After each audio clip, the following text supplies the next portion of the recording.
Implicit in the Serat Darmogandhul. The Serat Darmogandhul is a well-known work in Javanese literature.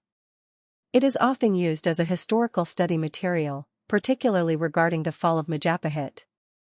The Serat Darmogandhul contains a dialogue between prominent figures from ancient times in Indonesia. It also chronicles the conversion of King Brawijaya from Buddhism to Islam. However, because the Serat Darmogandhul was widely considered an insulting text, it was banned from circulation. The Serat Darmogandhul is a controversial work that borrows its story ideas from the Serat Babad Qadiri.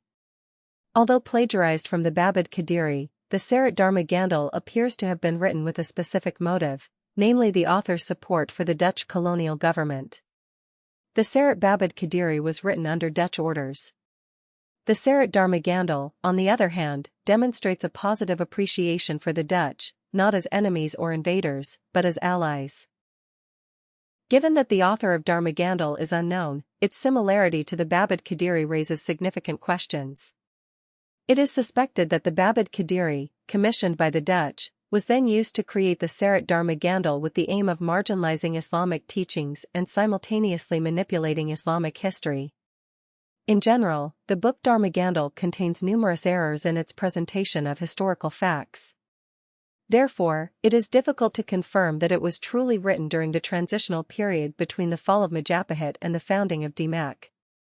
Stronger evidence suggests that the book was written in the later era after European colonization of the Indonesian archipelago. Therefore, the historical narrative in the Serat Darmogandhul can be dismissed as factual. Darmogandhul. Even to Javanese ears, this may sound humorous. But this book, Serat Darmogandhul, is intended as humorous mockery, linked to pornographic material. The title of the fictional book, which chronicles the arrival of Islam in Java and the fall of the Majapahit Empire, Darmogandhul, was protested by Muslim and Chinese communities when it was first published in an almanac. Darmogandhul, written in Javanese and in the form of Javanese poetry, mocks the Chinese and Arabs and attacks Islam. The author of Darmogandhul is unclear. The DHARMOGANDHUL Prize edition does mention his name, Ki Kalam Wadi. However, this is a pseudonym. Kalam means pen, and Wadi means secret, a writer who keeps his name secret. The true author is likely Raden Budi Soekardi, whom Ki Kalam Wadi, the narrator, refers to several times as a trustworthy teacher. Several experts have also been unable to discover the author's name and identity. According to M. Hari Soewarno in Serat Darmogandhul and Sulat Gataloko on Islam, the author was Ranggawarsito, 1802–1873, a renowned Javanese writer from the Surakarta Palace. According to Sima, Dean of the Faculty of Ushaluddin at IAI in Yogya, the book was written during the Surakarta Kingdom, between 1755 and 1881. However, the doctor, whose dissertation is on the work of Ranggawarsito Wirid Hidayat Jadi, does not know the exact author. Meanwhile, according to Professor Dr. G.W.J. Drews, in The Struggle Between Javanism and Islam as illustrated by the Serat Darmogandhul and Javanese poems dealing with or attributed to the Saint of Bonang, the book was written by a high-ranking nobleman in Qadiri, and is based on the Babad Qadiri, written around 1873.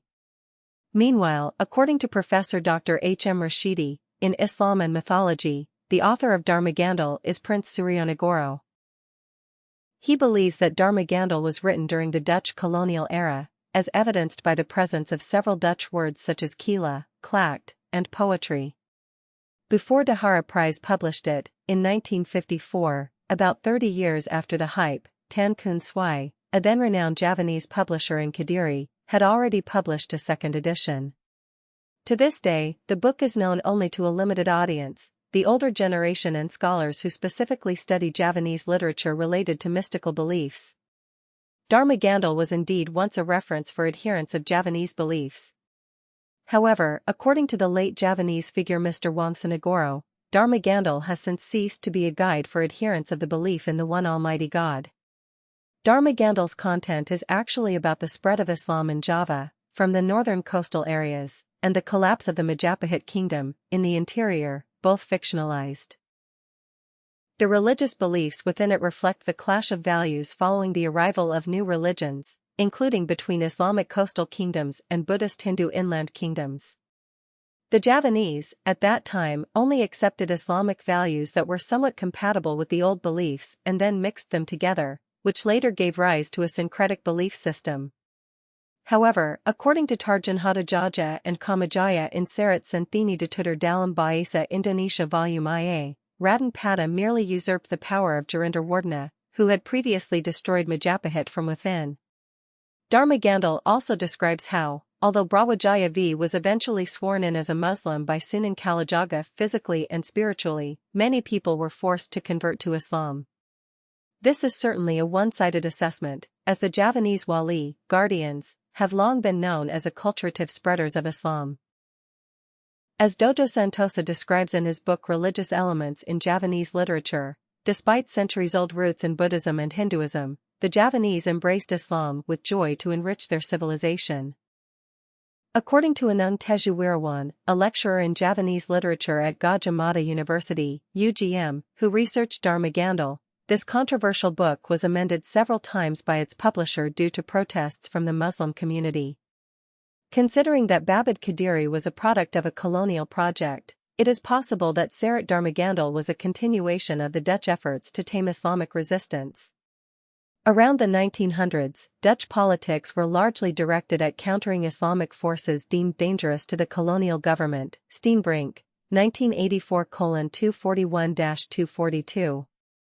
Dutch political policy after the 1850s was not merely economically motivated. Several cases demonstrate that Dutch imperialism was a manifestation of political and religious idealism. Karto Durjo, 1999:4-5.